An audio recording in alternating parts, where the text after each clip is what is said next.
You're not bad at speaking. You are just trying to speak and manage the speaker at the same time. Mental noise is what's killing your ability to communicate well on YouTube, because if you are trying to manage your own voice whilst speaking, you are separating your cognitive ability when you communicate. What that means is that 50% of your cognition is going into thinking about what you're saying whilst you're saying it, and the other 50% goes into your ability to actually speak coherently in the moment. No wonder you're not able to communicate well, because you're operating on 50% capacity.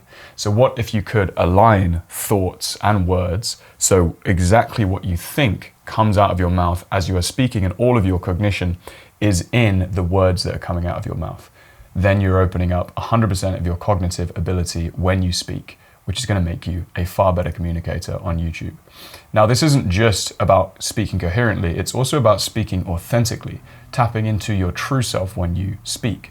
Because one of the most inauthentic things to do is to be speaking to somebody. Let's pretend you're speaking to somebody and not a camera. Imagine if somebody was speaking to you, and instead of being in the moment and just speaking, they're also having this train of thought that goes on the whole time that is thinking about something else whilst they're talking to you. You're going to be like, you're not being authentic, you're not really here with me in the moment. It's exactly the same on camera. And if you don't feel like you're being 100% you whilst you speak, this might be the reason why. I want to show you a clip of my client Chelsea, who in the first clip admitted that she was thinking and having a lot of mental noise and self-judgment going on while she was speaking. And in the second clip, everything was aligned. The thoughts and words were aligned. Just look at the difference. Let's play the first clip. I've been toying with this idea of why it's actually easier to believe in yourself and work on your mindset than it is to just stay the same in the way that you are. Initially, it might seem like more work to believe in something that you don't see as possible yet, but actually the time that it takes to go back and forth. And now let's play that second clip where what she was thinking and what she was speaking was completely aligned. I've been toying with this idea that it's actually easier to believe in yourself than it is to not believe in yourself. You might not believe in yourself right now, and if we keep going down that same road, you probably have big goals. There's auditions coming up. There are things that you really want to do. But when we aren't totally sure of ourselves and we haven't 100% committed, then we tend to waffle back and forth. The difference is crazy, right? Not just in her ability to articulate her ideas, but there's something in her eye. There's like a spark in her eye. There's a certain presence that she's able to bring when she's being present with her words. So in this video, I'm going to give you 5 ways to align your thinking and speaking so what comes out of your mouth is authentic and coherent. The first way is foundational. It underpins everything else that I'm going to say in this video. So it's really important that we take a moment to understand this. It is to name the narrator. So when you think, it's not you. This is the foundation of meditative practices. Instead of being and identifying with your thoughts, it's observing your thoughts. This might sound a bit esoteric if you're not into meditation. If you are, you might be absolutely eating this up. Either way, it doesn't really matter. This isn't about becoming spiritually enlightened. This is about becoming a better speaker, and this is what works. Once you're able to label your thoughts as just thoughts, as things passing through your head, like clouds pass through a blue sky, then you're able to start having control and choosing different actions. But if you are caught up in the clouds and you identify with each cloud that goes across the sky, and if it says, oh, this is so dumb, you're speaking stupidly right now, and you think that is true just because you thought it, you're not going to have that level of distance that you need to actually start being in tune 100% with your speaking. And so the first thing you need to do here is to separate yourself from your thoughts. And the way that you do this is through a basic thought labeling practice. So with me right now, what you can do is we're going to do this for about 30 to 60 seconds. And you're going to notice what comes into your mind as soon as I stop talking. Cool. What was it? Really doesn't matter the content. The content could have been as nice or as nasty as it needs to be or wants to be. It literally doesn't matter, right? You just noticed that thought that you had. that is not necessarily your opinion. It's not necessarily a fact. It's just a thought that came into your brain. So let's do that again. I'm going to stop talking and you're going to notice what came into your brain. And then you're going to notice the next thing and then the next thing.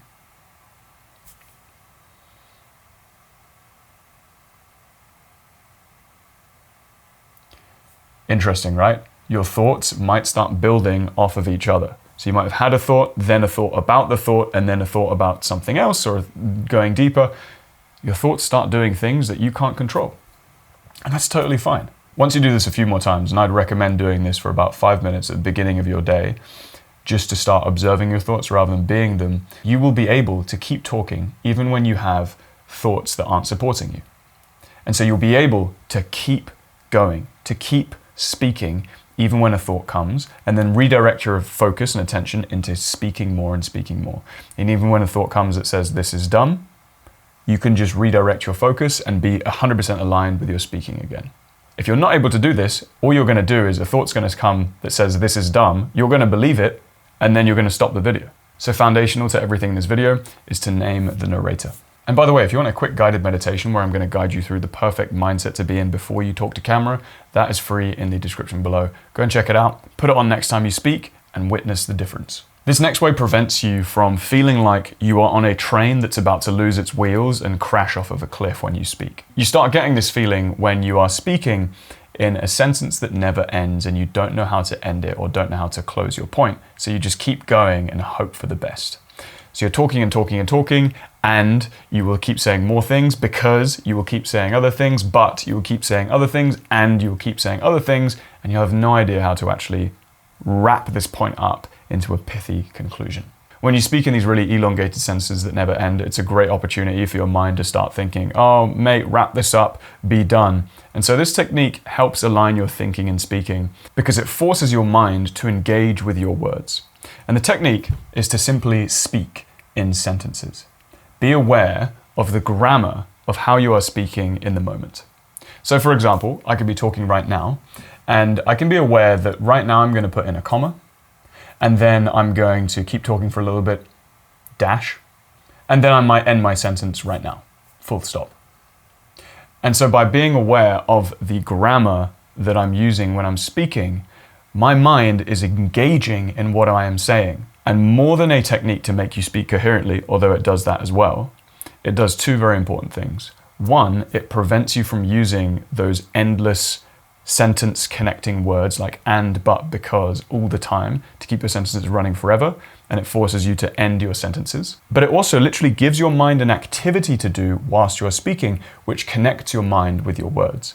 So by becoming aware of the grammar that you're using when you're speaking, you are forced to become present of the words that you are saying. So if your mind and thoughts have a propensity to start disconnecting because you're almost bored of yourself, this will force you to become engaged in the words that you are saying because you become aware of the grammar as you're saying it. The next way to cut out mental noise when you're speaking on YouTube is to embody your speech. Now I talk about embodiment quite a lot on this channel, which usually refers to being in touch with your emotions and putting your awareness in your body when you speak. I'm not actually talking about that in this video specifically. In this video, I'm talking about embodying your words through hand gestures and moving your body when you speak. Studies have actually shown that by doing this, it reduces your cognitive load. So by doing more, you're actually thinking less. Whereas if I had my hands down here and I was just speaking to you like this, in theory, my mind is actually doing more. I have to think more about what I'm saying next. And I can actually feel it. My mind is getting slightly more crowded and it's feeling slightly harder to talk. Versus if I start talking like this and use my hands to speak, and I could make a point over here, maybe another one over here, talk about the past, talk about the future, talk about you, talk about something bigger. As I'm moving my body, it's almost helping me think. And you can do this along with me right now by speaking whilst you're moving your hands. It helps you to think. This is why people move their hands a lot when they're speaking naturally. Even when they're in a conversation, they'll move their hands quite a lot because it's helping their cognition. And that's going to enable you to just be here in the moment when you speak. And it also, as a side effect, makes you a more engaging speaker. Especially in the intros of your videos, using your hands to illustrate certain points is a great way to hook people in. If you're self-conscious when you speak and that's holding you back from being confident on camera and in life, this next point is for you. You usually become self-conscious when you are thinking of yourself, obviously. And what actually gets us thinking more and more about ourselves is having some kind of internal goal. Now, an internal goal might look like, oh, don't mess this up, or don't speak weird, or don't speak in that weird voice, or try and be authentic, try and speak authentically. While some of these goals are negative, some are positive, they're all internal goals that actually just get you focused more and more on yourself. And one of the best ways to get out of self-consciousness is to have an external goal. And in this context, that can look like, how can I help this person understand this concept? It's just giving your mind an external goal to think about, which will get you to stop thinking about yourself so much. And when you give yourself that goal of externally helping somebody else, it's going to activate some of the best parts of you, because you're going to be wanting, and your subconscious is going to be wanting, to help the person who you're making this video for, rather than trying to monitor yourself, which encourages that overthinking mind to go haywire. Now, the final way is called Say It 5 Ways. And this is probably the most fun, and it can be the most impactful, because mental noise often comes from trying to say something the perfect way. And we have this sort of imaginary perfect way of saying something, and if we don't say it that perfect way, if we get off track a little bit, our mind jumps on it, and then that disconnect starts happening, start judging ourselves. And so instead, what you can do is practice saying what you're going to say. Maybe just practice a single point or practice your intro and saying it 5 different ways. What this helps you to do, helps your mind to see, is that there isn't a perfect way of saying it. There's so many different ways of saying it, and it's going to come out differently in every single moment, in every single take, and that's great. It's a living, breathing thing, how you're speaking, and it doesn't have to fit in a certain box. And so the first way that you could say something is to say it in a very neutral voice. So you could pick a sentence, and it might be something like, you're not a bad speaker, you're just trying to speak and manage the speaker at the same time. That's a vanilla one. You could try an angry one. You're not a bad speaker, you're just trying to speak and manage the speaker at the same time. You could do a sad one. You're not a bad speaker, you're just trying to speak and manage the speaker at the same time. You could try a really enthusiastic one. You're not a bad speaker, you're just speaking and trying to manage the speaker at the same time. And then maybe you could try a heartfelt one. You're not a bad speaker, you're just trying to speak and manage the speaker at the same time. This is literally teaching your brain, I don't need to say this in the perfect way. This is a living, breathing way of communicating. And that in itself will reduce that perfectionistic monitoring and get you more in your speech as you speak. Again, if you want that quick guided meditation to listen to before you next talk to camera, that is in the description below. And if you want to learn a planning method to plan out your videos that forces you to speak coherently on YouTube without any script, check out this video next.